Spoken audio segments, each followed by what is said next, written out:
L'élite du monde des affaires se réunit pour célébrer le plus grand contrat de l'histoire d'une célèbre PDG. Mais un geste de mépris envers une modeste dame âgée transforme la soirée en scandale. Quelques minutes plus tard, son contrat de plusieurs milliards est annulé devant tous, sans explication. Elle ignorait qu'elle venait d'humilier la mère de l'homme qui soutenait son empire. Si cette histoire vous a intéressé, n'oubliez pas de vous abonner à notre chaîne et de nous dire de quelle ville vous nous regardez. Nous continuons. Le salon de l'hôtel Le Bristol à Paris n'avait jamais accueilli une cérémonie aussi grandiose. Des lustres de cristal pendèrent du plafond comme des étoiles capturées, reflétant une lumière dorée sur le marbre poli qui recouvrait chaque centimètre du sol. Valentine Montaigne observait tout cela avec un sourire discret sur les lèvres, mais à l'intérieur, son cœur battait à un rythme accéléré de pure satisfaction. C'était le moment qu'elle avait attendu toute sa vie.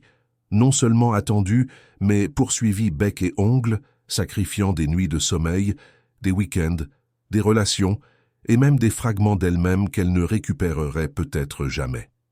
À 42 ans, Valentine était considérée comme l'une des femmes d'affaires les plus influentes du pays. Son entreprise, Montaigne Investissement et Développement, avait commencé avec un bureau loué à La Défense et occupait désormais 3 étages entiers d'un immeuble de bureaux en verre miroir dans la même région. 500 employés, des contrats dans 17 régions françaises et une participation à des projets qui généraient des milliards d'euros par an. Valentine a toujours su qu'elle était différente. Depuis son enfance, alors qu'elle grandissait dans un appartement exigu à Belleville, elle regardait par la fenêtre et voyait au loin les immeubles luxueux, se promettant qu'un jour elle serait à l'intérieur, à commander, à décider, à être importante. Et elle y est parvenue. Elle a obtenu son diplôme en administration des affaires à HEC Paris, a fait un MBA en finance, a travaillé 18 heures par jour pendant des années avant d'ouvrir son propre cabinet de conseil. Les premiers clients étaient petits, timides, mais Valentine avait quelque chose que peu d'autres possédaient, une ambition féroce et une capacité impressionnante à identifier des opportunités là où d'autres ne voyaient que des risques. Avec le temps, elle a grandi. Et elle a grandi vite. Les investisseurs ont commencé à affluer. Des contrats plus importants sont apparus. Et avant qu'elle ne s'en rende compte, Valentine était au sommet. Ou presque. Parce que cette nuit-là représentait le véritable sommet. Le contrat de 700 millions de dollars avec Global Tech Enterprises, une multinationale américaine qui reconnaissait enfin le potentiel de Montaigne Investissement pour gérer un méga-projet d'infrastructure numérique en France. C'était le plus grand accord corporatif jamais signé par sa société. C'était la consolidation définitive de tout ce qu'elle avait construit. C'était la preuve que Valentine Montaigne n'était pas seulement une femme d'affaires à succès de plus, mais une véritable puissance. Le salon était bondé. Des cadres, en costume impeccable, conversaient en groupe, tenant des coupes de champagne français. Des journalistes de médias spécialisés circulaient discrètement, enregistrant chaque détail. Des drones de presse autorisés survolaient l'environnement, capturant des images aériennes qui seraient diffusées en direct sur les chaînes de télévision et les portails d'information. Valentine avait engagé une équipe de relations publiques pour s'assurer que ce moment soit couvert par tous les médias pertinents. Après tout, il ne suffisait pas de réussir. Il fallait que tout le monde le voie. Il fallait que tout le monde le sache. Elle portait une robe de soirée bleu marine, longue et ajustée, spécialement conçue pour l'occasion par un styliste renommé. Ses cheveux bruns étaient attachés en un chignon élégant et elle portait des boucles d'oreilles en diamant qui avaient appartenu à sa grand-mère, la seule héritage familial qu'elle portait sur elle.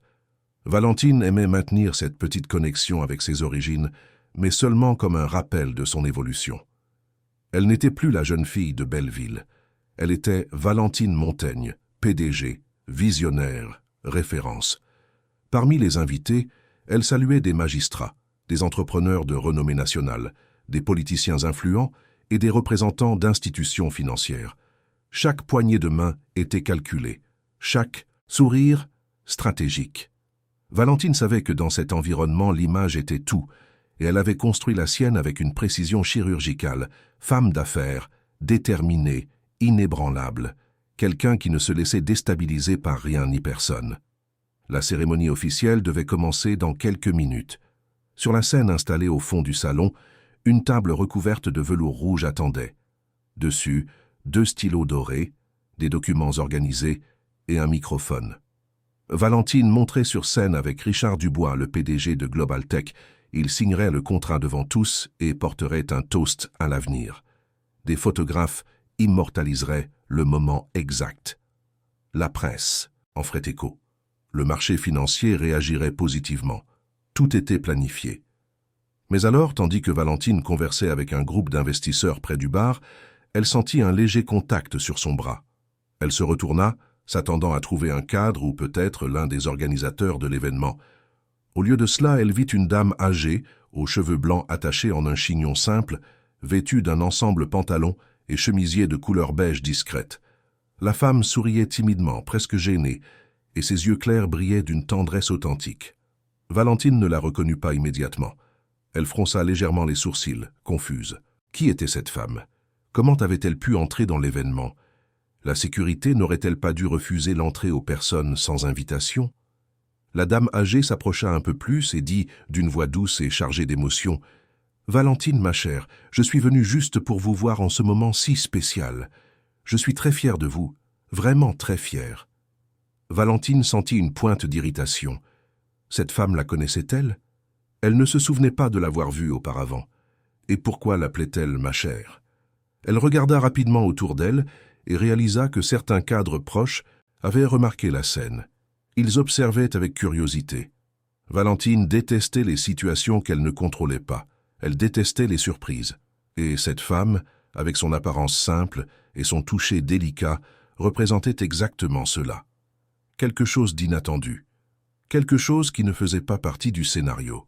« Désolé, mais je crois que vous vous êtes trompé, » répondit Valentine, essayant de garder un ton poli mais ferme. « C'est un événement corporatif privé. Seuls les invités sont autorisés ici. » La dame âgée cligna des yeux, surprise par la rudesse, mais garda son sourire. « Je sais, ma chère. Je suis venue avec mon fils. Il m'a dit que je pouvais venir vous saluer. Je lui ai toujours parlé de vous, vous vous souvenez? Il vous a toujours beaucoup admiré, même si vous ne lui avez jamais accordé beaucoup d'attention. » Valentine sentit le sang se glacer dans ses veines. Fils? Qui était le fils de cette femme? Elle parcourut mentalement la liste des invités, essayant d'identifier qui aurait pu amener une mère aussi déplacée, et ce commentaire sur l'admiration, sur le fait qu'elle ne lui avait jamais accordé d'attention. Qui pensait avoir le droit de lui parler ainsi? Elle regarda à nouveau autour d'elle. Plus de personnes prêtaient attention maintenant. Un photographe avait dirigé son appareil photo vers elle. Valentine sentit la pression monter. Elle ne pouvait pas permettre que cette situation s'éternise. Elle ne pouvait pas permettre que cette femme, avec sa simplicité gênante, entache l'image qu'elle avait si soigneusement construite. Elle fit un pas en arrière, s'éloignant du contact de la dame âgée, et son expression se durcit. Ses yeux, auparavant seulement froids, brûlaient maintenant d'un mépris mal dissimulé. « Écoutez, » dit Valentine, élevant légèrement le ton de sa voix, « je ne sais pas qui vous êtes, ni qui qu'est votre fils, mais vous n'appartenez clairement pas à cet environnement. C'est un événement corporatif de haut niveau. Les gens comme vous ne devraient pas être ici. » Le salon commença à se taire. Les conversations furent interrompues. Les têtes se tournèrent. La dame âgée, ne comprenant toujours pas complètement ce qui se passait, tenta de sourire à nouveau. Mais il y avait maintenant de la confusion dans ses yeux. « Mais je suis juste venue vous saluer, ma fille. »« Je ne suis pas votre fille, » coupa Valentine durement. « Et vous êtes en train de faire une scène embarrassante. Regardez-vous, regardez cet endroit. Pensez-vous vraiment que votre présence ici a du sens? Vous êtes pauvre, vous êtes sans classe. Les gens de votre niveau n'appartiennent pas à des événements comme celui-ci. Ils n'appartiennent pas à mon cercle. » Les mots sortirent comme des lames affûtées, coupant l'air et frappant de plein fouet la dame âgée. Madame Célia, c'est ainsi que s'appelait la femme, sentit ses jambes flageoler. Des larmes commencèrent à monter à ses yeux, mais elle essaya de les retenir. Elle balbutia des excuses, la voix défaillante. « Je ne voulais pas déranger, je voulais juste... » Mais Valentine n'était pas prête à écouter. Elle était furieuse, furieuse d'avoir été interrompue, furieuse d'être observée, furieuse parce que cette femme, avec sa fragilité irritante, était en train de gâcher le moment qui aurait dû être parfait. Elle prit la coupe de vin rouge qu'elle tenait à la main, la leva d'un geste brusque et, sous les yeux horrifiés de tous ceux qui l'entouraient, en versa le contenu sur la tête de la dame âgée. Le liquide rouge coula sur les cheveux blancs, sur le visage ridé, sur le cou fragile, tachant le chemisier beige. Il dégoulina sur le sol de marbre, formant de petites flaques sombres. Madame Célia ferma les yeux, pétrifiée par l'humiliation. Elle ne pouvait ni bouger ni parler. Elle ne ressentait que la chaleur du vin mouillant sa peau et la douleur profonde d'avoir été méprisée de manière si cruelle. Le salon entier était plongé dans un silence absolu. Personne ne bougeait, personne n'osait parler. Les photographes capturèrent le moment exact. Les caméras des drones enregistrèrent tout d'en haut. Les cadres se regardaient, incrédules. Certains détournèrent les yeux, gênés, d'autres continuèrent de fixer, choqués. Valentine, cependant, ne montra aucun regret. Au contraire, elle sourit, un sourire forcé et artificiel, rajusta sa robe d'un geste dédaigneux et se retourna, ignorant complètement la femme qu'elle venait d'humilier. Elle retourna au centre du salon, comme si rien ne s'était passé, comme si cela n'était qu'un petit ajustement nécessaire, quelque chose qui devait être fait pour maintenir l'ordre, pour maintenir le contrôle. Certains invités tentèrent de reprendre leur conversation, mais l'ambiance était lourde. Madame Célia, toujours immobile au même endroit, fut aidée par une serveuse qui lui offrit des serviettes. La dame âgée accepta en silence, essuyant son visage de ses mains tremblantes, puis quitta discrètement le salon, disparaissant par la porte de derrière. Personne ne la suivit. Personne ne demanda si elle allait bien. Valentine monta sur scène quelques minutes plus tard, comme prévu. Richard Dubois, le PDG de Global Tech, était déjà là, aux côtés d'autres cadres. Il regarda Valentine avec une expression étrange mais ne dit rien. Peut-être n'avait-il pas vu ce qui s'était passé, ou peut-être préférait-il ne pas commenter. Le maître de cérémonie commença le discours officiel. Il parla du partenariat historique entre Montaigne Investissement et Global Tech. Il loua la vision stratégique de Valentine. Il mentionna les impacts positifs que le contrat aurait sur l'économie française. Valentine écouta tout, cela avec un sourire calculé sur le visage, mais intérieurement, elle ressentait encore l'adrénaline de la confrontation. Elle ressentait encore la colère. Elle ressentait encore le besoin de prouver qu'elle contrôlait la situation. Lorsque vint son tour de parler, elle prit le microphone et s'adressa à l'audience avec sa confiance habituelle. « Bonsoir à tous. C'est un moment historique pour Montaigne Investissement. Un moment qui représente des années de travail acharné, de dévouement inlassable et une vision claire de l'avenir que nous voulons construire. Je suis immensément honoré de signer ce contrat avec Global Tech, une entreprise qui partage les mêmes valeurs, d'excellence et d'innovation qui ont toujours guidé notre parcours. » Des applaudissements polis résonnèrent dans le salon. Valentine continua de parler, décrivant les détails du projet, les bénéfices attendus, les objectifs ambitieux. Sa voix était ferme, assurée, convaincante. Personne n'aurait dit que quelques minutes auparavant, elle avait brutalement humilié une dame âgée. Personne ne remettrait en question sa capacité de leadership à cause de cet incident. Après tout, elle était Valentine Montaigne. Et Valentine Montaigne ne commettait pas d'erreur. Ou du moins, c'est ce qu'elle croyait. Quand elle eut fini son discours, Richard Dubois prit le microphone et fit également sa déclaration. Il remercia Valentine, son équipe, les investisseurs présents. Il mentionna l'importance du partenariat. Il parla des prochaines étapes. Tout semblait se dérouler parfaitement, jusqu'à ce qu'un homme fasse irruption sur scène. Il était grand, portait un costume gris impeccable et tenait une mallette en cuir noir. Son expression était sérieuse, presque alarmée. Il se dirigea directement vers Richard Dubois et lui murmura quelque chose à l'oreille. Le PDG de Global Tech pâlit instantanément. Il regarda l'homme, puis Valentine, puis l'audience. Il demanda la permission au microphone et s'éloigna pour discuter en privé. Valentine sentit un serrement dans la poitrine.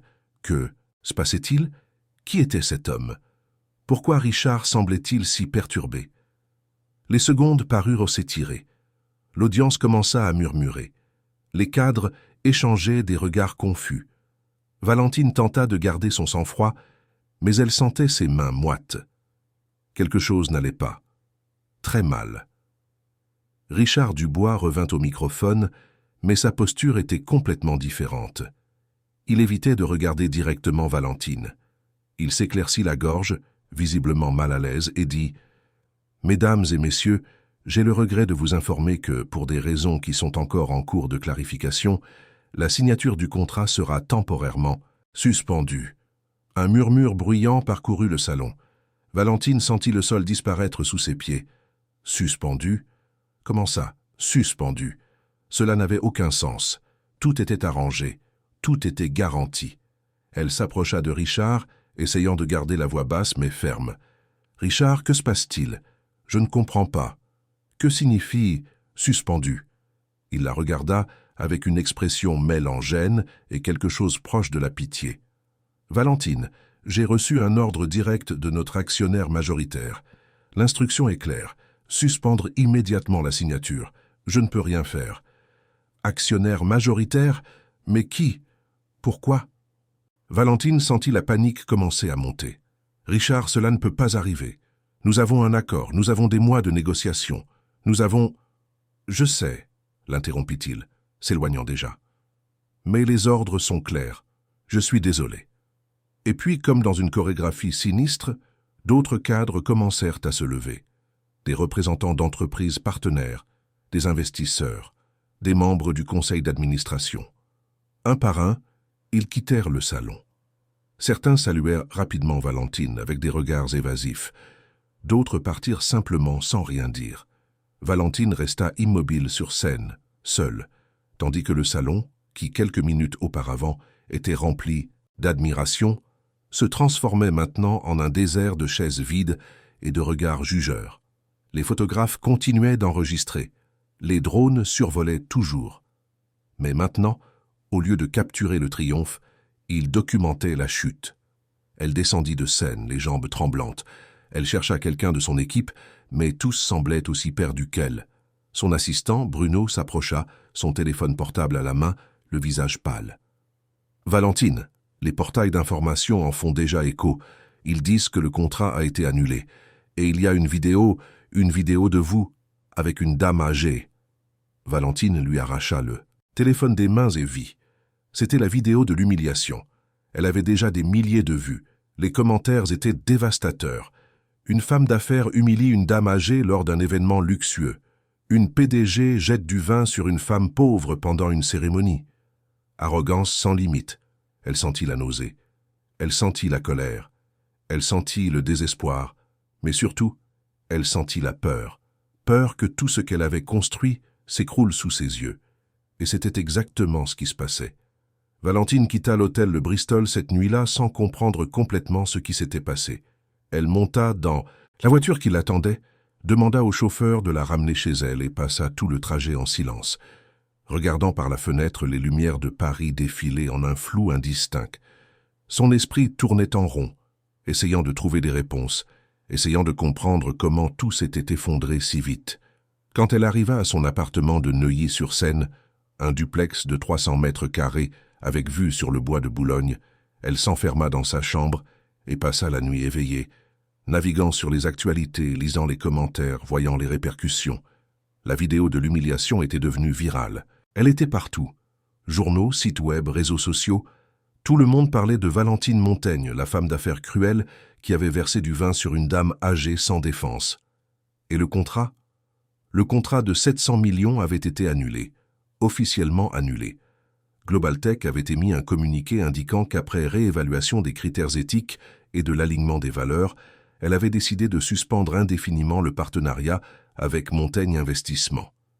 Valentine n'arrivait pas à y croire. Elle ne pouvait pas l'accepter. Comment une seule action, un seul instant, pouvait-il tout détruire? Comment cette femme insignifiante, cette dame, âgée sans importance, avait-elle pu causer une telle destruction? Mais le pire restait à venir, car Valentine ne savait pas encore qui était réellement Madame Célia. Elle ne savait pas encore qui était le fils discret qu'elle avait mentionné. Elle ne savait pas encore que l'univers était sur le point de lui révéler l'ampleur réelle de son arrogance. Et quand elle le découvrirait, il serait trop tard. L'aube arriva sans que Valentine ait dormi une seule minute. Assise dans le fauteuil de sa chambre, enveloppée dans une couverture en cachemire, elle regardait le soleil se lever derrière les immeubles de Paris avec une sensation d'irréalité. Il semblait impossible qu'à peine 12 heures auparavant, elle était au sommet de sa gloire, sur le point de signer le plus grand contrat de sa carrière. Et maintenant, elle était là, seule, regardant sa réputation se faire déchiqueter en temps réel sur les réseaux sociaux. Son téléphone ne cessait de vibrer. Messages, appels manqués, notifications. Valentine regardait l'écran avec un mélange d'horreur et de fascination. C'étaient des journalistes qui demandaient des interviews, des clients inquiets qui voulaient des explications, des membres du conseil d'administration de l'entreprise qui exigeaient une réunion d'urgence. Mais elle n'avait pas la force de répondre. Pas encore. D'abord, elle devait comprendre ce qui s'était réellement passé. À 7 heures du matin, Bruno, son assistant, appela pour la 10e fois. Valentine décrocha enfin, la voix rauque de fatigue. « Bruno, Valentine, Dieu merci, j'essaie de vous joindre depuis hier soir. Nous devons parler d'urgence. La situation est pire que nous le pensions. » « Pire comment ?» Bruno hésita à l'autre bout du fil. « Vous avez vu les nouvelles d'aujourd'hui ?» Valentine regarda la tablette à côté, où elle gardait ouverts les principaux portails économiques. Elle actualisa la page et sentit son cœur se serrer. Les titres étaient dévastateurs. La femme d'affaires Valentine Montaigne perd un contrat de plusieurs millions après avoir humilié une dame âgée lors d'un événement. Vidéo virale, la PDG de Montaigne. Investissement agresse moralement une dame âgée pendant une cérémonie. Chute libre, les actions des entreprises liées à Valentine Montaigne s'effondrent après le scandale. Elle passa la main sur son visage, essayant de tout assimiler. « Bruno, j'ai besoin de vous ici, maintenant. Nous devons faire du contrôle des dégâts. Nous devons... » « Valentine, l'interrompit-il, le ton plus sérieux qu'elle ne l'avait jamais entendu. « Il y a autre chose. J'ai reçu des appels de 3 de nos plus grands investisseurs ce matin. Tous envisagent de retirer leurs fonds de l'entreprise. Ils sont préoccupés par l'image, par l'association. Ils ne veulent pas être vus soutenant quelqu'un qui a fait ce que vous avez fait. » Valentine sentit la colère exploser en elle. « Ce que j'ai fait ? J'ai juste retiré une personne qui n'aurait pas dû être à cet événement. Je protégeais l'image de mon entreprise. » Silence de l'autre côté. Bruno ne savait manifestement pas comment répondre.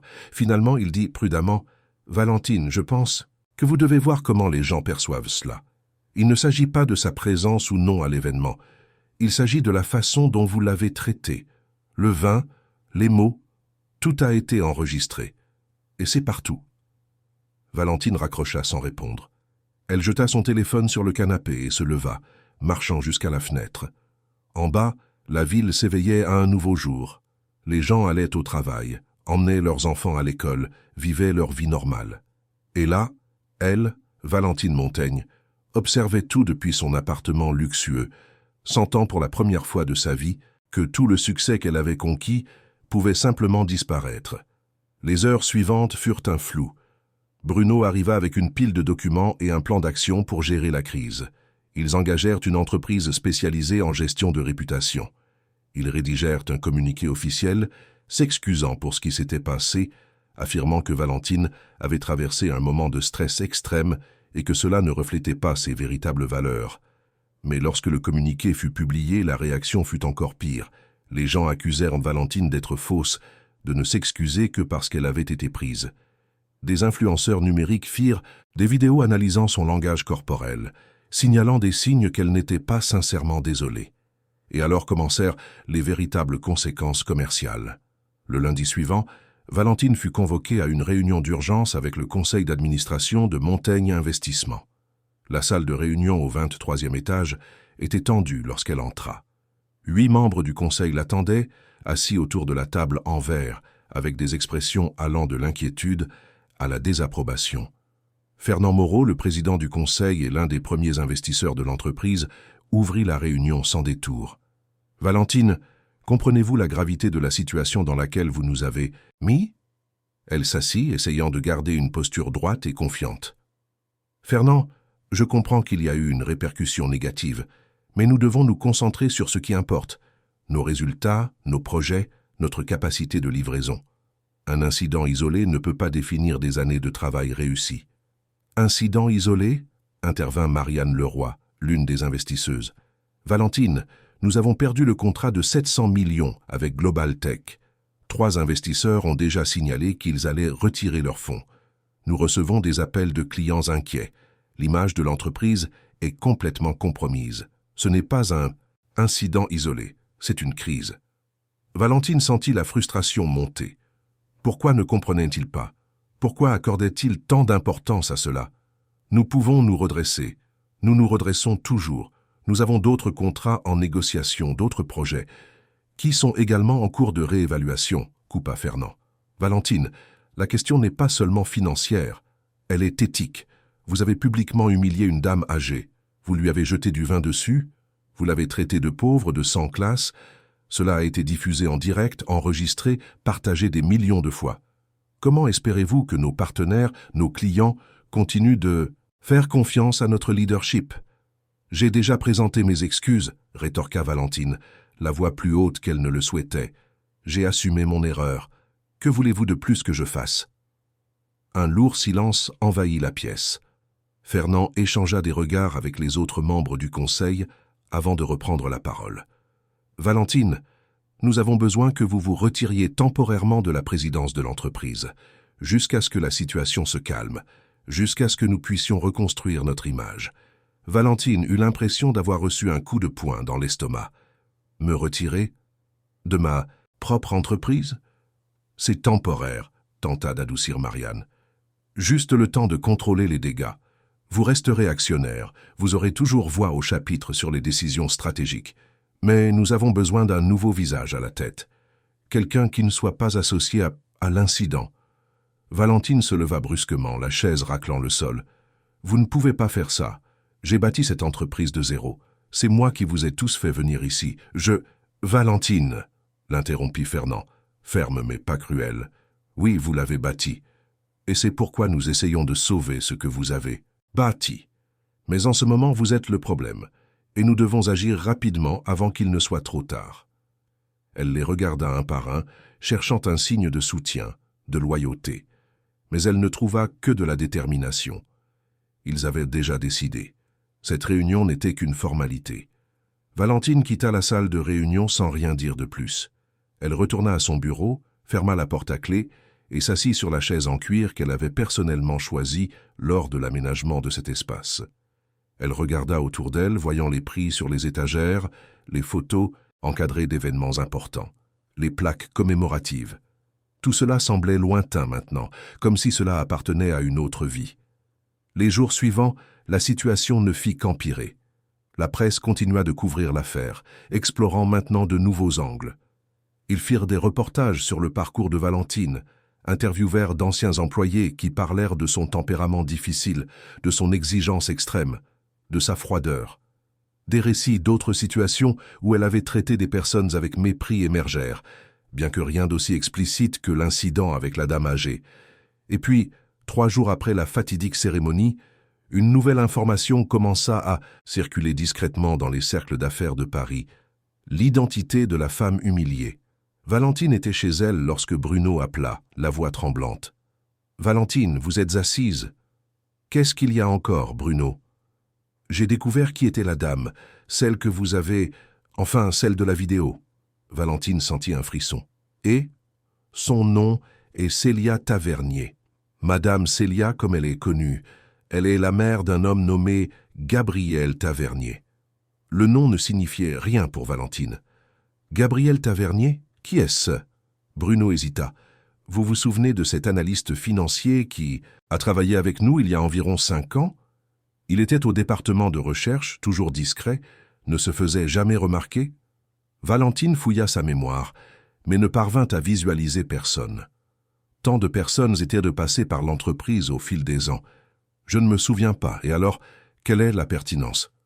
Valentine, j'ai fait quelques recherches. Gabriel Tavernier a quitté notre entreprise et... Eh bien, apparemment, il a très bien investi. Très bien. Il y a des rumeurs selon lesquelles il aurait monté un réseau d'investissement via des holdings et des trusts offshore. Personne ne sait exactement combien il possède, mais... Bruno allait droit au but. Valentine, Gabriel Tavernier pourrait être l'un de nos investisseurs cachés, peut-être même le principal. Le silence qui suivit fut assourdissant. Valentine sentit le sol disparaître à nouveau sous ses pieds. Investisseur caché? Comment ça? Expliquez-moi ça mieux, exigea-t-elle, la voix basse. Bruno prit une profonde inspiration. Vous vous souvenez quand nous avons obtenu cet apport gigantesque il y a 3 ans? Celui qui a permis notre expansion nationale? Il est venu via une holding des îles Caïmans appelée Horizon Ventures. Nous avons toujours supposé que c'était un groupe international, mais nous n'avons jamais enquêté à fond parce que l'argent était réel et les conditions étaient excellentes. Eh bien, j'ai engagé un détective privé pour remonter à l'origine, et tout indique qu'Horizon Ventures est contrôlé par Gabriel Tavernier. Valentine eut la nausée. Mais ça n'a pas de sens. Pourquoi investirait-il dans mon entreprise? Pourquoi le cacherait-il? Je ne sais pas. Mais il y a plus, Valentine. Le contrat avec Global Tech, qui a fait le lien entre vous et eux? Qui a présenté l'entreprise à Richard Dubois?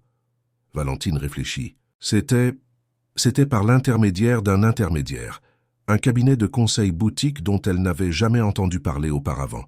Il l'avait contacté il y a 1 an, offrant la connexion avec Global Tech. À l'époque, Valentine avait trouvé cela étrange, mais n'avait pas posé de questions. C'était une trop grande opportunité. Vous êtes en train de dire que...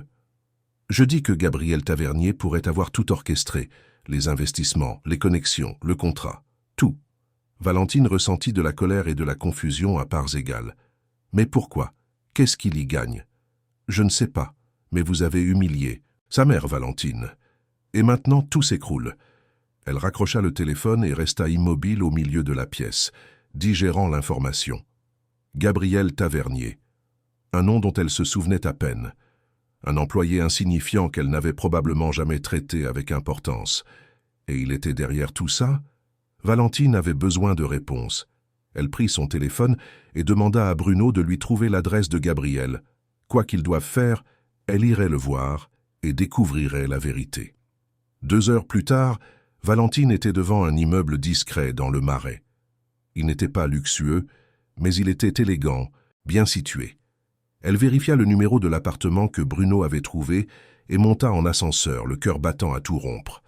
Quand elle sonna, une partie d'elle espérait que personne ne répondrait. Mais la porte s'ouvrit, révélant un homme d'une 40aine d'années, aux cheveux bruns légèrement grisonnants, aux yeux sombres et à l'expression sereine qui contrastait complètement avec le tourbillon d'émotions que Valentine ressentait. « Valentine, » dit-il, comme s'il l'attendait. « Entrez. » Elle hésita une seconde avant d'entrer. L'appartement était simple mais confortable. Des livres empilés, des meubles en bois, une vue agréable sur la ville. Gabriel ferma la porte et désigna le canapé. « Asseyez-vous. » Valentine resta debout. « Gabriel Tavernier, vous avez travaillé pour moi. » « J'ai travaillé pendant 3 ans. Vous ne m'avez jamais remarqué, bien sûr, mais oui, j'ai travaillé pour vous. Et maintenant, je découvre que vous êtes... quoi? Un investisseur secret. Vous avez financé mon entreprise? » Gabriel sourit, mais c'était un sourire triste. Entre autres. « Oui. » « Pourquoi? Pourquoi feriez-vous cela? Pourquoi le cacher ?» Il s'approcha de la fenêtre, regardant dehors. « Parce que je croyais en vous, Valentine. Quand j'ai travaillé dans votre entreprise, j'ai vu votre potentiel. J'ai vu votre capacité à transformer des idées en réalité. Oui, vous étiez difficile, parfois cruel.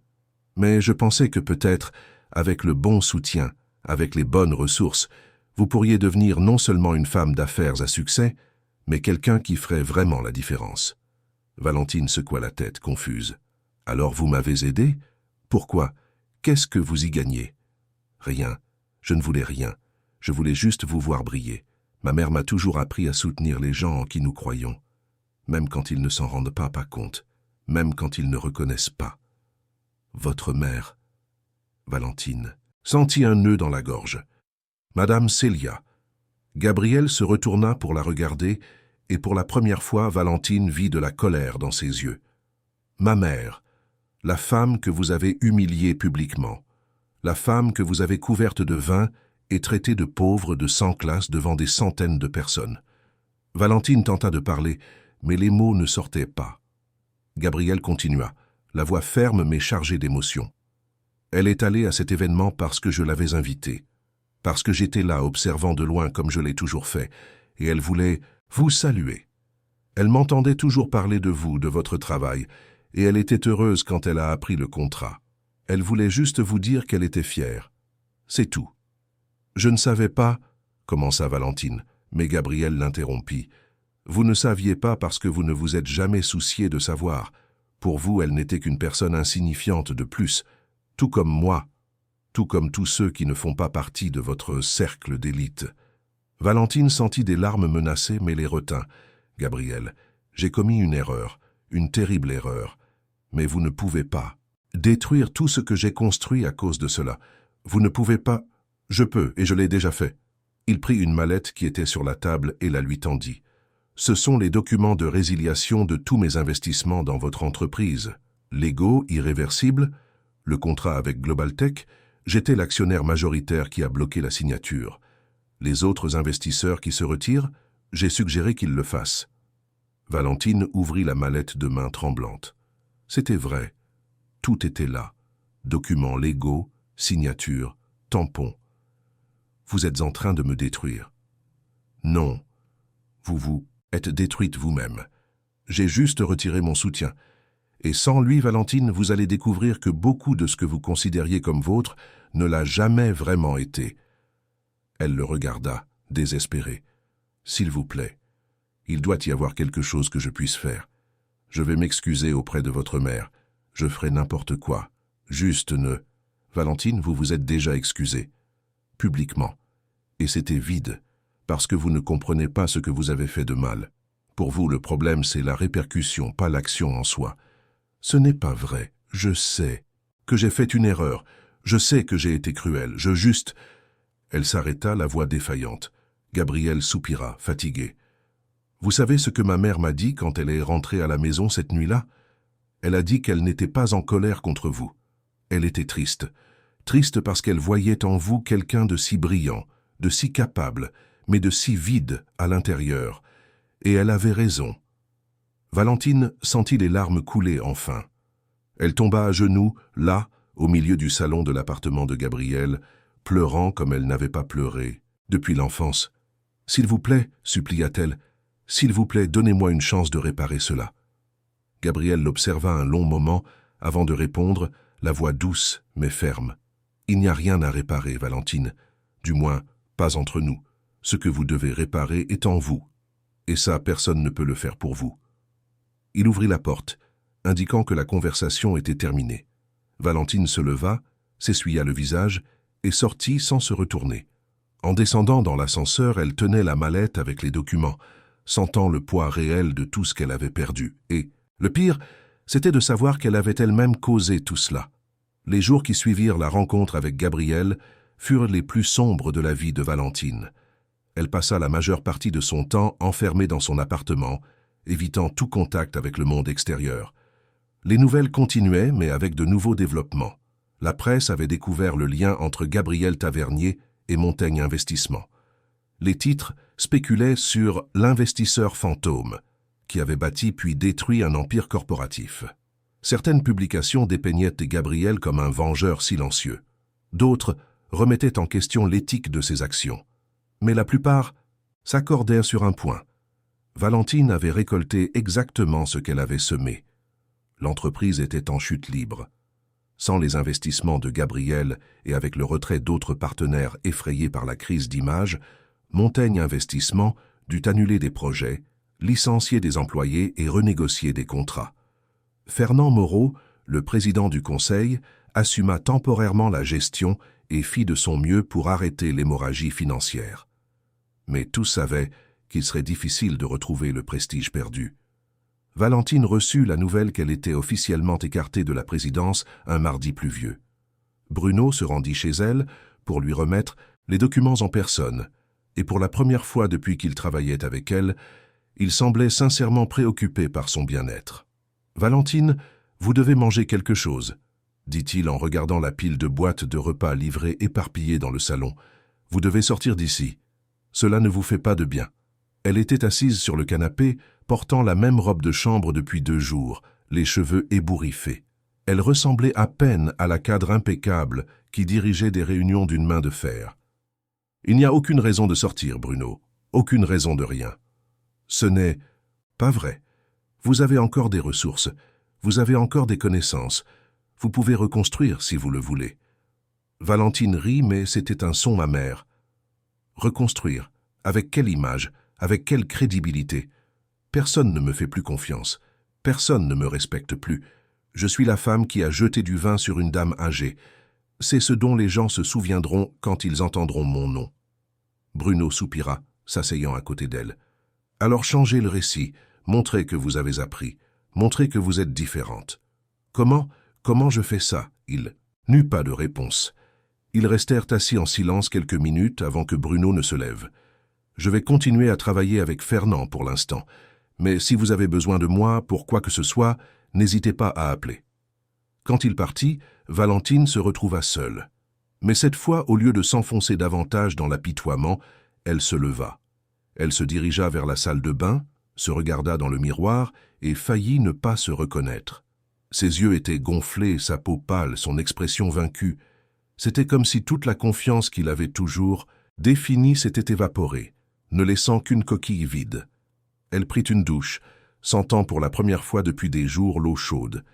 Elle enfila des vêtements propres, simples. Et puis elle prit son téléphone et fit quelque chose qu'elle n'avait pas fait depuis longtemps. Elle appela sa mère. Madame Marly vivait dans un modeste appartement à Belleville, le même quartier où Valentine avait grandi. Les deux s'étaient éloignés ces dernières années, surtout après que Valentine ait commencé à fréquenter des cercles plus élitistes. Valentine avait toujours pensé que sa mère ne comprenait pas son monde, ses ambitions, et Madame Marly, à son tour, avait toujours senti qu'elle avait perdu sa fille dans un univers d'apparence et de froideur. « Valentine? Ma fille, c'est bien toi ?» La voix de Madame Marly sonna surprise lorsqu'elle répondit. « Bonjour, maman. Je voulais savoir si je pouvais venir te voir. » Il y eut une pause de l'autre côté. « Bien sûr, ma fille. Bien sûr que tu peux. Quand? Maintenant. Si ce n'est pas un dérangement. Ce n'est jamais un dérangement. Viens. » Valentine appela un VTC et, pendant tout le trajet jusqu'à Belleville, elle se sentit étrange. Cela faisait des années qu'elle n'avait pas visité ce quartier. En passant dans les rues familières, elle reconnaissait des morceaux de son enfance, la boulangerie où elle achetait du pain le matin, l'école où elle avait étudié jusqu'au lycée, la place où elle jouait avec d'autres enfants. Tout semblait plus petit qu'elle ne s'en souvenait, mais aussi plus accueillant. Madame Marly la reçut avec une étreinte serrée. C'était une femme d'environ 65 ans, aux cheveux gris, aux mains calleuses, par des années de travail comme couturière. Elle avait élevé Valentine seule après le décès de son père, quand Valentine n'avait que 8 ans. Elle avait travaillé sans relâche pour offrir à sa fille une éducation, des opportunités, une vie meilleure. « Tu es si maigre », commenta Madame Marly, guidant Valentine à l'intérieur de l'appartement. « Je vais faire du café. Tu as mangé aujourd'hui ?»« Pas beaucoup. » Pendant que sa mère préparait le café et sortait du pain, du fromage et des fruits, Valentine s'assit à la petite table de la cuisine. Elle regarda autour d'elle, voyant les murs simples, les meubles anciens mais bien entretenus, les photos de famille accrochées. Il y avait une photo d'elle à la remise des diplômes de l'université, souriante en toge. Elle semblait être une autre personne. Madame Marly posa tout sur la table et s'assit en face de sa fille. « J'ai vu les nouvelles, Valentine. J'ai vu ce qui s'est passé. » Valentine sentit un serrement dans la poitrine. « Et qu'en as-tu pensé ?» Sa mère lui prit la main avec tendresse. « J'ai pensé que ma fille s'était perdue en chemin, mais j'ai aussi pensé qu'elle pouvait encore se retrouver. » Des larmes commencèrent à couler sur le visage de Valentine. « Maman, j'ai tout gâché, tout ce que j'ai construit, tout ce que j'ai conquis. Et le pire, c'est que je l'ai fait moi-même. J'ai été cruelle avec une femme qui voulait juste être gentille. J'ai été arrogante, présomptueuse. Je suis devenue exactement le genre de personne que je méprisais quand j'étais enfant. » Madame Marly lui serra la main. « Valentine, tu as toujours été déterminée. Tu as toujours voulu plus, toujours lutté. Et il n'y a rien de mal à cela. Le problème, c'est quand nous oublions d'où nous venons. Quand nous oublions que le succès ne concerne pas seulement l'argent ou le pouvoir. Il s'agit de qui tu es quand personne ne regarde. Comment je répare ça? Comment je redeviens celle que j'étais? Tu ne redeviens pas. Tu avances, mais en étant différente. meilleur. Elles parlèrent pendant des heures. Valentine raconta l'histoire de Gabriel, comment il avait secrètement financé son entreprise, comment elle ne se souvenait même pas de lui. Elle raconta l'humiliation de Madame Célia, le vin, les mots venimeux. Et pour la première fois, elle admit à voix haute « J'ai fait ça parce que j'avais peur. Peur que les gens voient que je ne suis pas si différente d'eux, que je viens aussi d'un milieu simple, que j'ai aussi lutté. J'ai construit cette image de perfection, de supériorité, et quand cette femme m'a touché, quand elle m'a traité avec affection, j'ai senti que mon masque allait tomber. Alors j'ai réagi, et je l'ai détruite avant qu'elle ne puisse me rappeler qui je suis vraiment. » Madame Marly écouta tout avec patience, et quand Valentine eut fini, elle dit « Ma fille, tu sais ce que tu dois faire. Tu dois t'excuser sincèrement. Pas un communiqué public, pas une déclaration à la presse. Tu dois regarder cette femme dans les yeux et lui demander pardon du fond du cœur. » Valentine secoua la tête. « Elle ne me recevra jamais. Gabriel a clairement dit qu'il ne voulait rien avoir à faire avec moi. Il ne s'agit pas de ce qu'ils veulent, il s'agit de ce que tu dois faire. Tu dois essayer. » Valentine passa la nuit chez sa mère, dormant dans la chambre qui avait été la sienne pendant son enfance. Pour la première fois depuis des semaines, elle parvint à dormir profondément. Quand elle se réveilla, elle se sentit différente. Elle portait toujours la douleur, la culpabilité, le regret. Mais elle ressentait aussi quelque chose de nouveau, de la détermination. Non pas la détermination froide et calculatrice qui l'avait toujours guidée dans les affaires, mais quelque chose de plus authentique, un désir réel de réparer ce qu'elle avait brisé. Ce matin-là, Madame Marly prépara le petit déjeuner que Valentine adorait quand elle était enfant. Du pain frais, du beurre, du café au lait et des fruits. Assise à table, la mère regarda sa fille avec affection.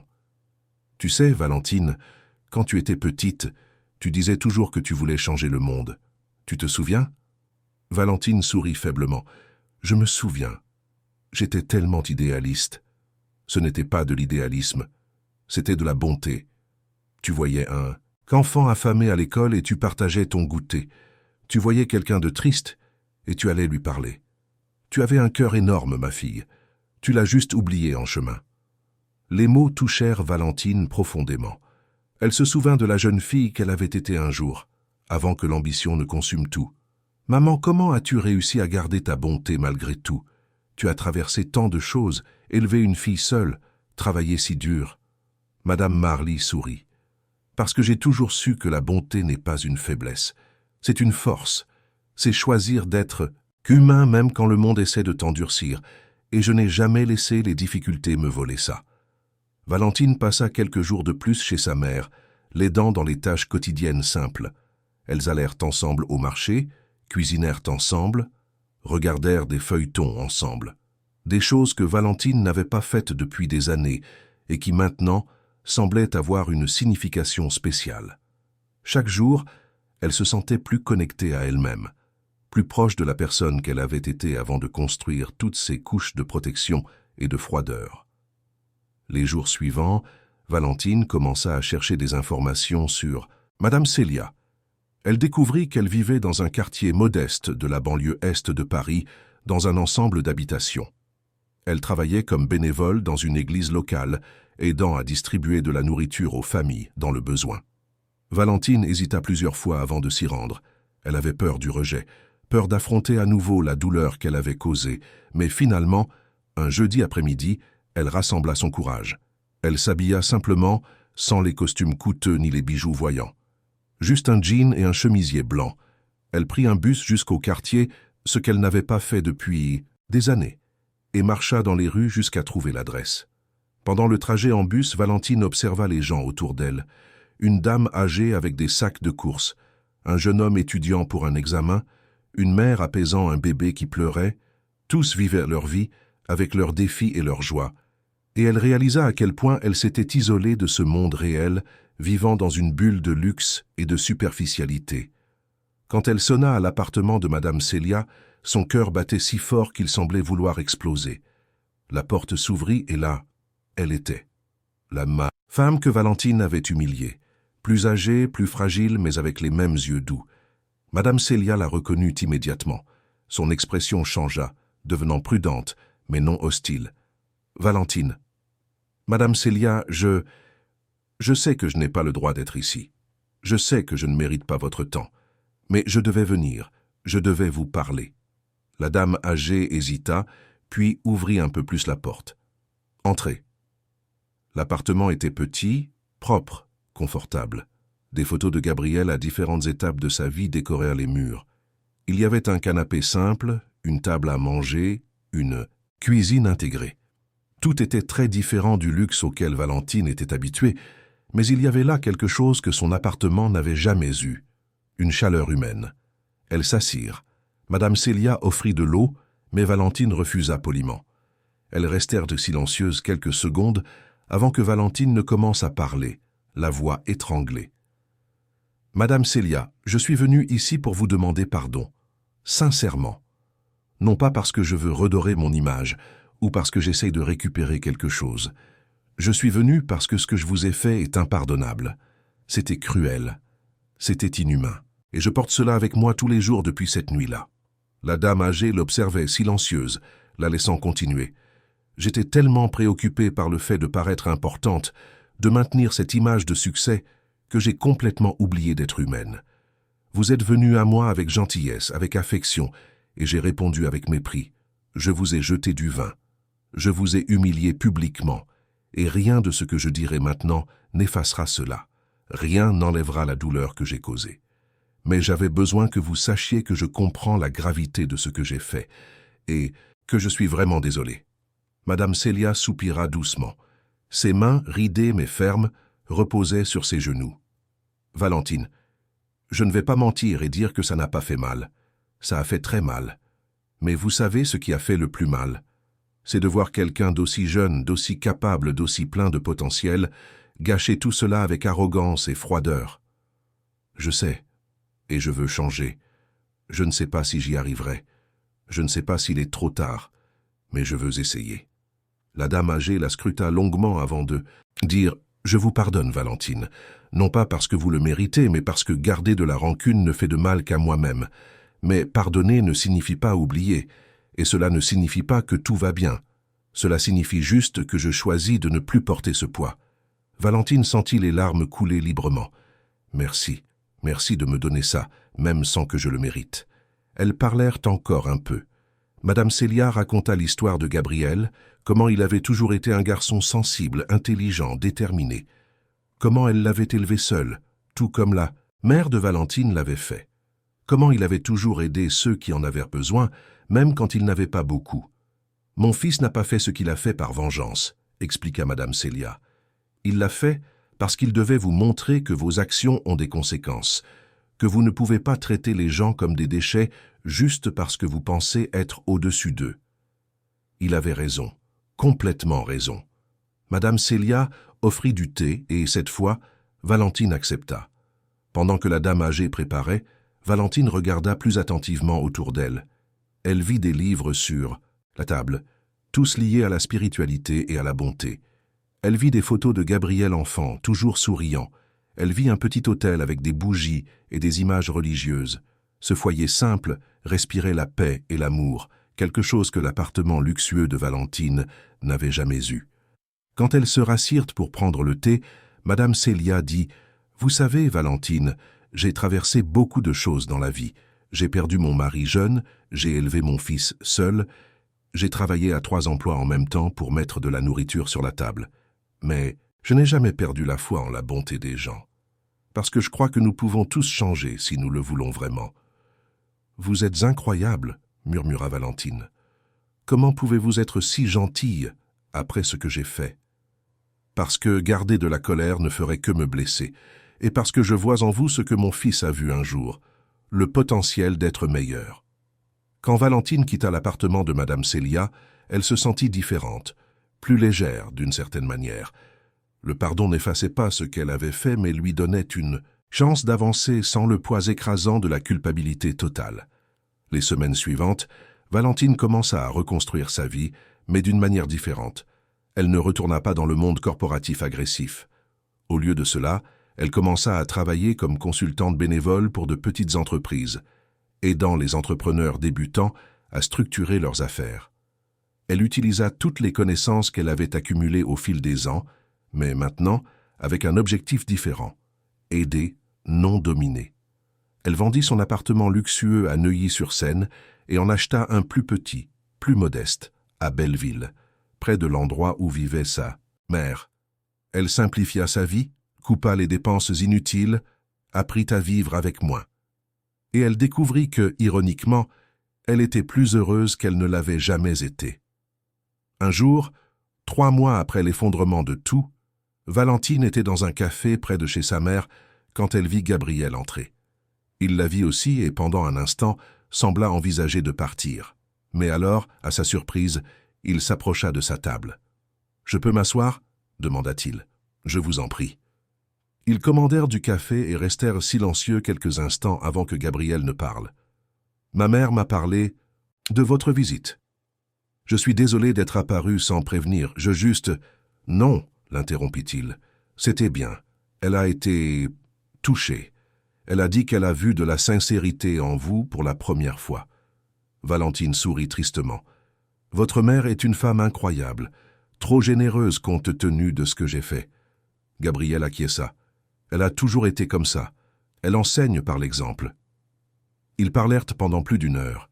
Gabriel raconta comment il avait bâti sa fortune, utilisant ses connaissances en finance et des investissements intelligents. Il expliqua qu'il avait toujours préféré rester en coulisses, sans attirer l'attention. Et il admit qu'il avait vraiment cru en Valentine au début, voyant en elle le potentiel d'être plus qu'une simple femme d'affaires à succès. « Mais vous vous êtes perdu en chemin, » dit-il sans cruauté, constatant simplement un fait. « Et quand j'ai vu comment vous avez traité ma mère, j'ai réalisé que je ne pouvais plus soutenir cela. Il ne s'agissait pas de vengeance, il s'agissait d'intégrité. Je comprends, et vous aviez raison. » Gabriel prit une gorgée de café avant de continuer. « Vous savez, Valentine, quand j'ai travaillé dans votre entreprise, je voyais comment vous traitiez les gens. Il y avait toujours cette distance, cette froideur. Mais je voyais aussi des moments où vous vous souciez vraiment d'un projet, d'un résultat. Je pensais que peut-être, avec le temps, vous mûririez, que le succès ne vous monterait pas à la tête. Mais c'est le contraire qui s'est produit. J'ai laissé le succès me définir, j'ai laissé cela devenir plus important que toute autre chose. Et maintenant, que faites-vous » Valentine raconta son travail bénévole, comment elle aidait de petits entrepreneurs, comment elle construisait une vie plus simple. Gabriel écouta avec une attention sincère. Quand ils se dirent au revoir, Gabriel dit quelque chose qui resta en écho dans l'esprit de Valentine. « Les gens peuvent changer, Valentine, s'ils le veulent vraiment. J'espère que vous y arriverez. » Et Valentine essayait. Tous les jours, elle essayait. 6 mois s'étaient écoulés depuis la nuit fatidique à l'hôtel Le Bristol. Valentine se leva tôt un samedi matin, comme elle en avait pris l'habitude. Non pas parce qu'elle avait des réunions urgentes ou des contrats à signer, mais parce qu'elle aimait profiter du silence de la ville avant l'agitation. Elle prépara du café dans la petite cuisine de son appartement à Belleville, regardant par la fenêtre la rue encore vide, et ressentit quelque chose qu'elle n'avait pas ressenti depuis longtemps, la paix. La vie était complètement différente maintenant. Elle n'avait plus de chauffeur privé, de secrétaire ou de bureau luxueux. Elle ne participait plus à des événements corporatifs, ni n'apparaissait dans des magazines d'affaires, mais elle avait conquis quelque chose de plus précieux, le respect sincère de personnes qui comptaient vraiment. Et, plus important encore, le respect d'elle-même. Valentine continuait de travailler comme consultante bénévole, maintenant liée à une ONG qui soutenait les entrepreneurs à faible revenu. Elle utilisait toute son expérience et ses connaissances pour aider des personnes qui commençaient, qui avaient des rêves, mais ne savaient pas comment les structurer. C'était un travail qui ne payait pas les salaires de millions d'euros d'avant, mais qui apportait une satisfaction que l'argent n'avait jamais apportée. Ce matin-là en particulier, elle avait un engagement spécial. Elle avait été invitée à prendre la parole lors d'une conférence sur les secondes chances et les nouveaux départs, organisée par une institution de soutien aux femmes en situation de vulnérabilité. Lorsqu'elle reçut l'invitation, elle hésita beaucoup avant d'accepter. Parler publiquement de sa chute, de ses erreurs, de ce qu'elle avait appris était effrayant. Mais Madame Marly, sa mère, l'avait encouragée. « Ma fille, Si ton histoire peut aider quelqu'un à ne pas commettre les mêmes erreurs, ça en vaut la peine. Valentine se prépara avec soin. Elle choisit une robe simple, bleu clair, sans extravagance. Elle attacha ses cheveux en queue de cheval et porta seulement de petites boucles d'oreilles. Elle se regarda dans le miroir et vit une femme différente de celle qui avait un jour dirigé une entreprise de plusieurs millions. Mais elle vit aussi quelqu'un de plus authentique, de plus humain, de plus entier. L'événement aurait lieu dans une communauté de la banlieue sud de Paris. Valentine prit le métro, ce qu'elle faisait régulièrement maintenant, et qui, au début, lui causait une sensation étrange, mais qui, avec le temps, était devenue naturelle. Pendant le trajet, elle révisa mentalement ce qu'elle dirait. Elle n'avait pas de discours mémorisé, juste sa vérité. Dans le wagon, elle observa les gens autour d'elle. Une femme fatiguée rentrant du travail de nuit. Un groupe de jeunes allant à un cours. Un monsieur lisant le journal, chacun avec son histoire, ses défis, ses victoires silencieuses. Valentine sourit à elle-même, pensant à la façon dont elle aurait auparavant regardé ces personnes avec supériorité. Maintenant, elle ne voyait que l'humanité partagée. Lorsqu'elle arriva sur les lieux, elle fut accueillie chaleureusement par la coordinatrice du projet, une femme nommée Françoise, qui travaillait depuis des années à aider les femmes à se relever après des moments difficiles. « Valentine, c'est formidable que vous soyez venue. Les femmes ici sont impatientes de vous entendre.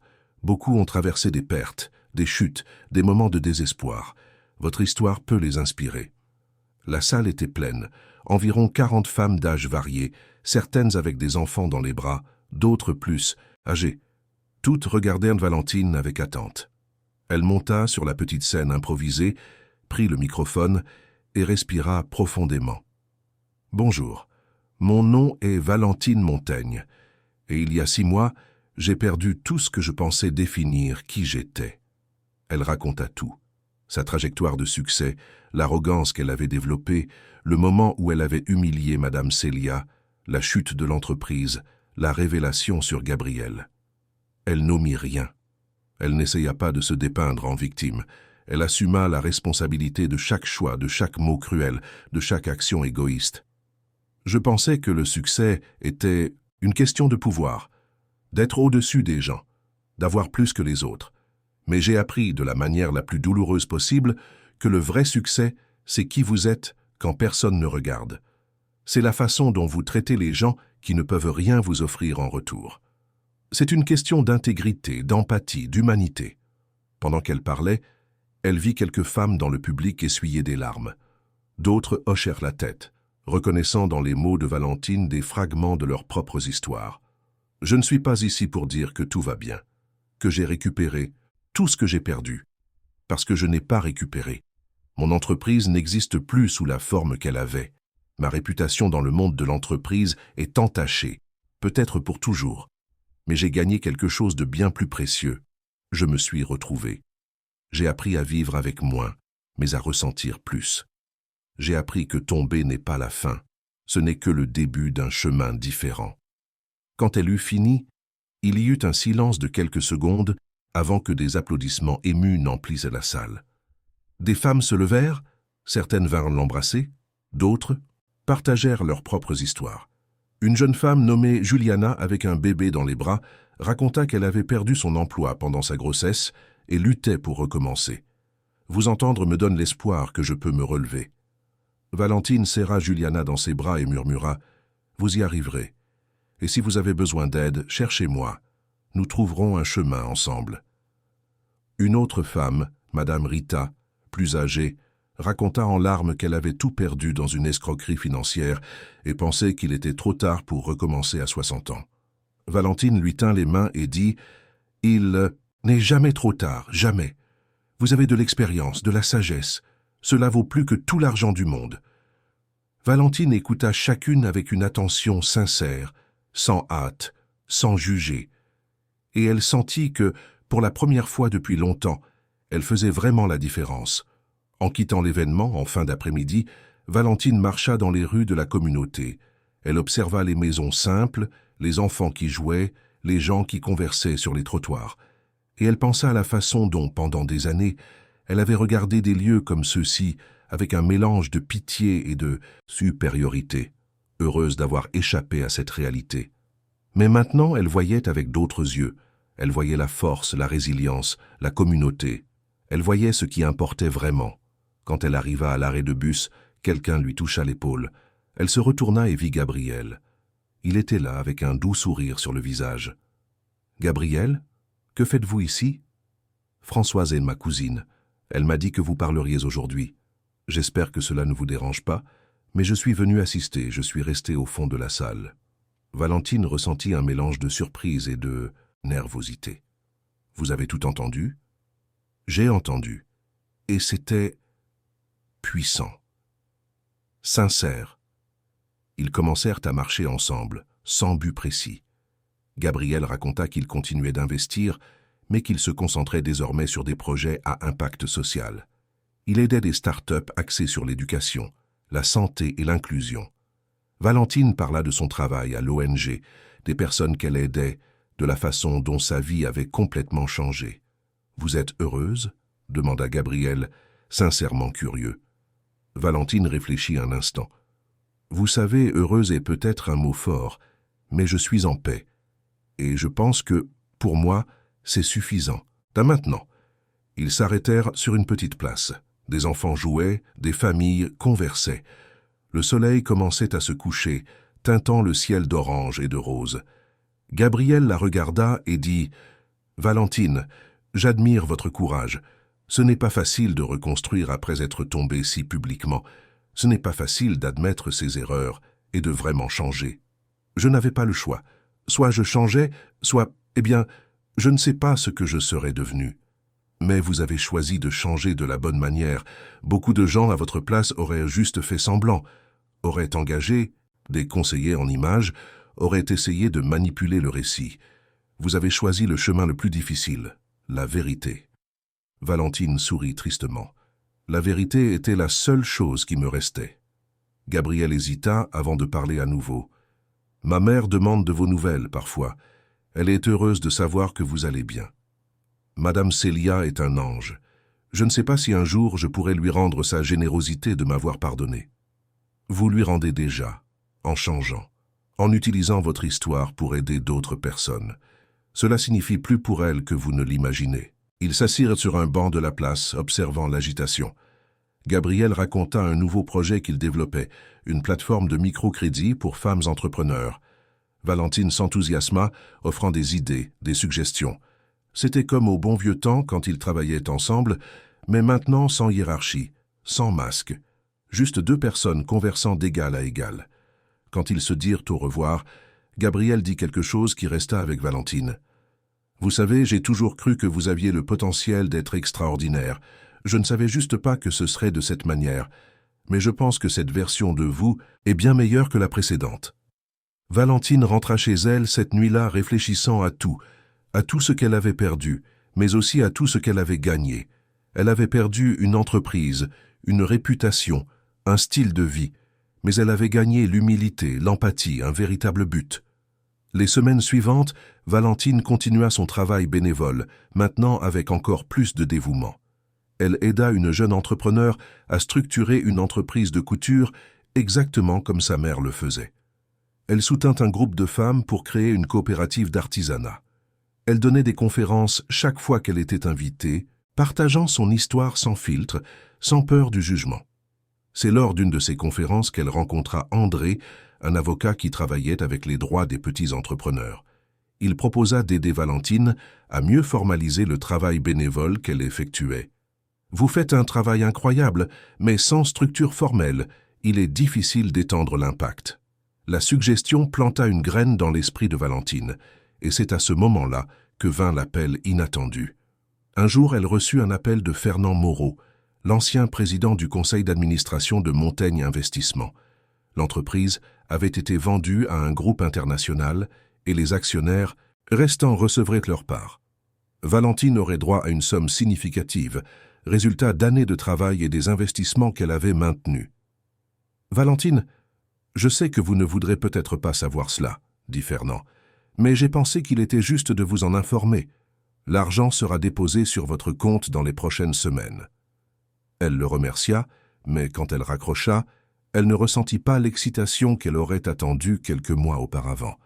L'argent était le bienvenu, bien sûr. Il lui apporterait plus de sécurité, lui permettrait d'aider plus de gens. Mais il ne la définissait plus. Il n'était plus la mesure de sa valeur. Valentine discuta avec sa mère de ce qu'il fallait faire avec les ressources. Madame Marly, sage comme toujours, dit « Ma fille, tu sais déjà ce qu'il faut faire. Ton cœur a déjà décidé. » Et elle avait raison. Valentine décida d'utiliser une partie significative des ressources pour créer une fondation axée sur l'éducation et l'entrepreneuriat dans les communautés à faible revenu. Ce serait sa façon de rendre, de transformer les erreurs du passé en actions positives pour l'avenir. Elle en parla à Gabriel et il proposa son aide pour la structuration. « Mais à une condition, dit-il, avec un sourire. Ma mère doit en être la présidente d'honneur. » Valentine rit, les larmes aux yeux.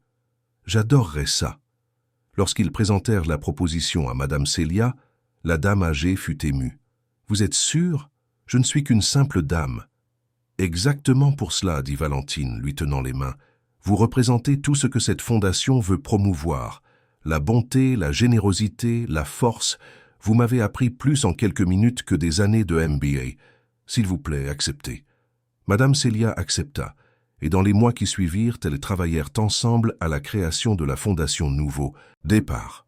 Le nom fut une suggestion de Valentine, et tous furent immédiatement d'accord. La Fondation offrirait des cours gratuits, du mentorat, du microcrédit et un soutien psychologique aux personnes souhaitant entreprendre ou recommencer après des moments difficiles. Pendant les préparatifs, Valentine passa beaucoup de temps avec Madame Célia, apprenant davantage sur la vie de la dame âgée, sur sa sagesse, sur sa façon de voir le monde. Elle découvrit que Madame Célia avait affronté des défis inimaginables, mais n'avait jamais perdu la foi en la bonté humaine. « Vous savez, Valentine, dit-elle un jour, en prenant le thé, la vie nous donne toujours des secondes chances. Le secret est d'avoir l'humilité de les accepter. » L'inauguration officielle eut lieu un samedi ensoleillé, dans un espace loué au centre de Paris. Ce n'était pas luxueux comme les événements que Valentine fréquentait habituellement, mais c'était plein de vie, des personnes de tous âges, des bénévoles, de futurs bénéficiaires, des partenaires. La presse était là, non pas pour couvrir un scandale, mais pour documenter la naissance de quelque chose de positif des cendres du passé. Valentine monta sur scène pour parler, mais cette fois sans nervosité.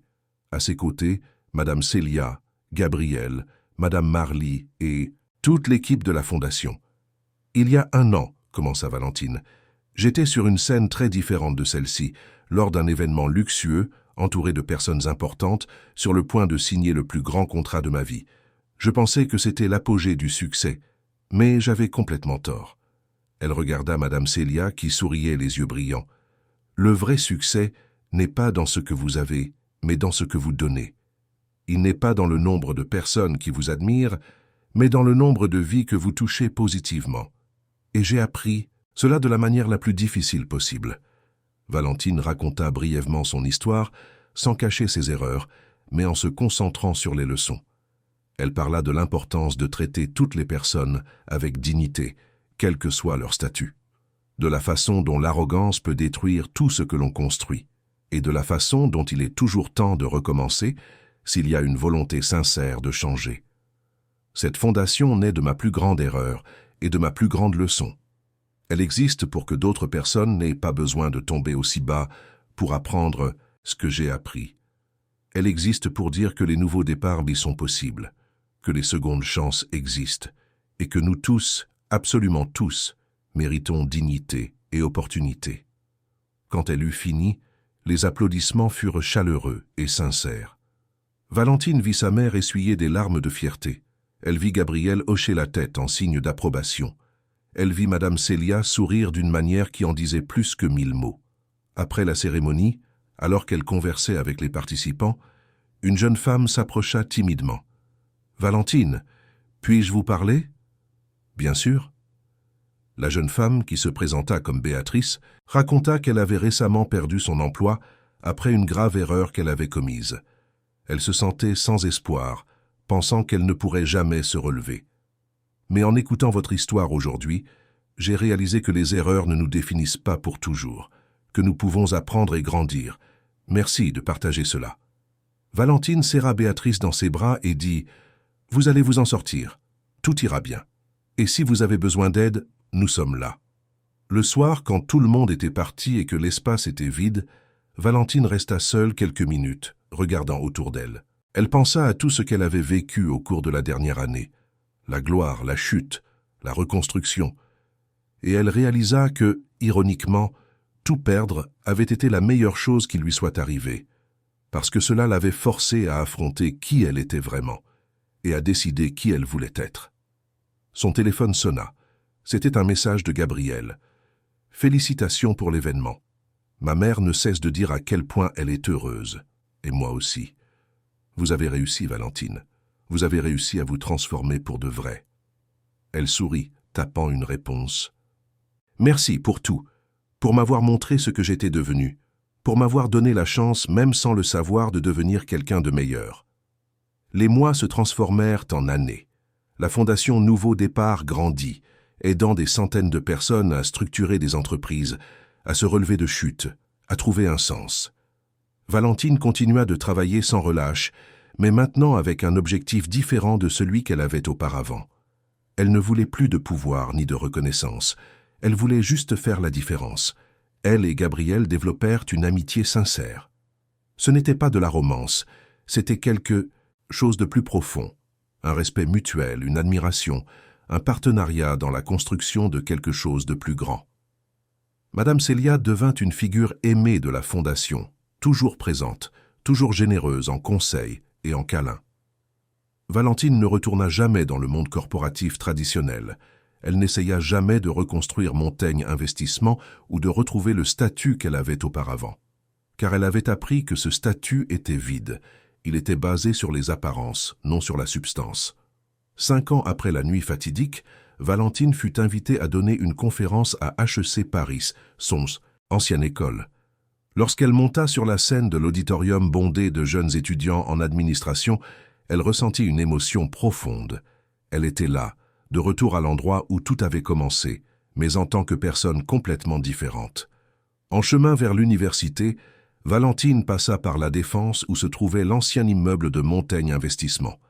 Elle s'arrêta un instant, regardant l'édifice de verre qui avait un jour représenté sa plus grande fierté. Maintenant, une autre entreprise occupait ces étages.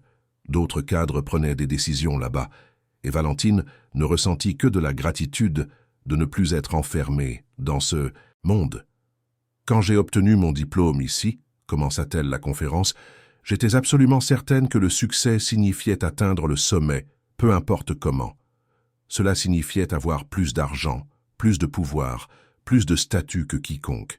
Et pendant des années, j'ai poursuivi cela de toutes mes forces. » Elle fit une pause, regardant les jeunes visages attentifs. « J'ai réussi. J'ai atteint le sommet. J'ai bâti une entreprise de plusieurs millions d'euros. J'étais sur le point de signer le plus grand contrat de ma vie. Mais j'étais complètement vide à l'intérieur. Et quand je suis tombé, quand j'ai tout perdu, j'ai réalisé que je n'avais jamais vraiment eu rien de valeur. » Valentine raconta son histoire une fois de plus, maintenant avec la perspective de plusieurs années de réflexion et de croissance.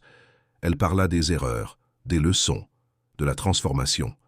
Elle partagea des chiffres concrets de la Fondation Nouveau Départ. Plus de 500 personnes avaient déjà été aidées, 200 entreprises structurées, d'innombrables vies transformées. Et elle termina en disant « Vous quitterez cet endroit avec des diplômes, des connaissances, de l'ambition. Et c'est merveilleux. Mais s'il vous plaît, ne commettez pas l'erreur que j'ai commise. Ne sacrifiez pas votre humanité sur l'autel du succès. Ne traitez pas les gens comme des marches pour monter. Car au final, ce qui compte vraiment n'est pas ce que vous avez, mais qui vous êtes. Et aucune quantité d'argent ou de pouvoir ne vaut la perte de votre âme. » L'auditorium resta silencieux un instant avant d'exploser en applaudissements. Les étudiants se levèrent. Certains avaient des larmes aux yeux. Et Valentine sut que son message avait atteint au moins quelques-unes de ces jeunes et ambitieux esprits. Après la conférence, plusieurs étudiants vinrent la voir pour discuter. Un jeune homme nommé Ricardo, en dernière année d'études, demanda « Valentine, regrettez-vous d'avoir construit Montaigne Investissement, d'avoir cherché le succès ?» Elle réfléchit attentivement avant de répondre. « Je ne regrette pas d'avoir cherché le succès. Je regrette d'avoir défini le succès de la mauvaise manière. Si je pouvais revenir en arrière, je garderais l'ambition, le travail acharné, la détermination. Mais je changerais complètement mes valeurs. Je traiterais les gens avec respect dès le début. J'utiliserais mes connaissances pour élever, non pour dominer. En sortant de l'université, elle trouva un miroir dans le couloir. Elle s'arrêta, se regarda longuement. Elle vit les fils blancs qui commençaient à apparaître dans ses cheveux, les rides qui se formaient au coin de ses yeux, les signes d'une vie vécue, de leçons apprises.